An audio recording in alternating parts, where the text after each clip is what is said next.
কাশেমপুর গ্রামে রামু নামক একজন কৃষক থাকত। তার পরিবারে ছিল তার গিন্নি এবং তার এক ছেলে। এক সময় রামু কোনো কাজ করত না। তার বাবা মারা যাওয়ার পর রামু ওয়ারিশ সূত্রে যত জমি পেয়েছিল তা বেচে কিনে সে খেয়ে থাকত। এক সময় রামুর সব সম্পত্তি শেষ হয়ে যায়। কি গো, ঘরে তো একটাও চাল নেই, কি করে খাবো? আর তুমি কাজ করছো না, কিভাবে সংসার চলবে? আমরা তো না খেতে পেরে একদম মরে যাব। তখন রামু বলতে লাগলো, গিন্নি তুমি কখনো চিন্তা করো না, আমার বাবার দেওয়া একটি জমি আছে, সেটি আমি বুদ্ধি করে বেচিনি। সেটি দিয়ে আমরা চাষাবাদ করে সংসার চালাবো এবং আগের মতো বড় বড় রুই কাতলা বোয়াল আমরা খাবো। যাও এবার ছেলেকে নিয়ে ঘরে যাও, আমি আজই জমিতে গিয়ে চাষাবাদ করব।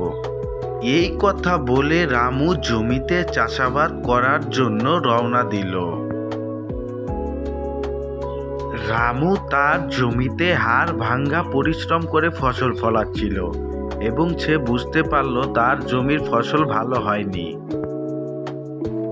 রামুর সয় সম্পত্তি শেষ হওয়ার কারণে আগের মতো ভালো মন্দ কিছুই খেতে পারছিল না।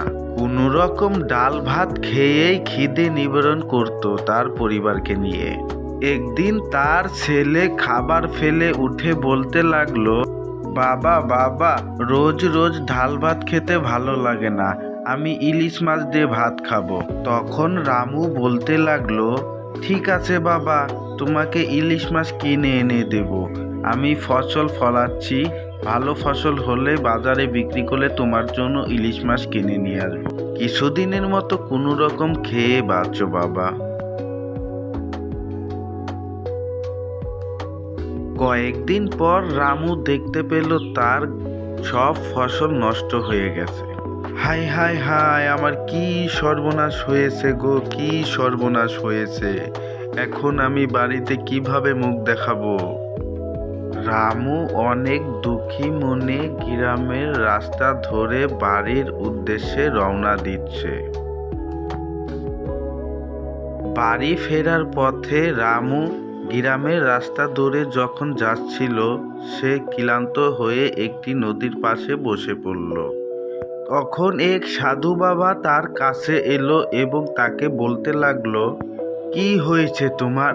তোমাকে এত দুঃখী মনে হচ্ছে কেন? আমাকে সব খুলে বলো, আমি সব সমস্যার সমাধান করে দেব।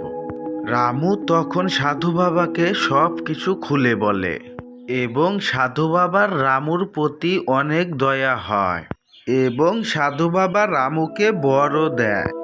রামুকে সাধু বাবা বর দিয়ে সেখান থেকে চলে যায়। রামু আবার নতুন করে চাষাবাদ শুরু করতে লাগলো এবং তার ফসলও ভালো হয়। দেখো গিন্নি, দেখো আমাদের কত সুন্দর ফসল হয়ে গেছে। এবার আমরা আগের মতো মাছ মাংস খাবো। আমার ছেলের জন্য আজই ইলিশ মাছ বাজার থেকে কিনে নিয়ে আসবো। তো বন্ধুরা, গল্পটি কেমন লাগলো অবশ্যই কমেন্টে বলে দিও এবং একটি লাইক করে দিও।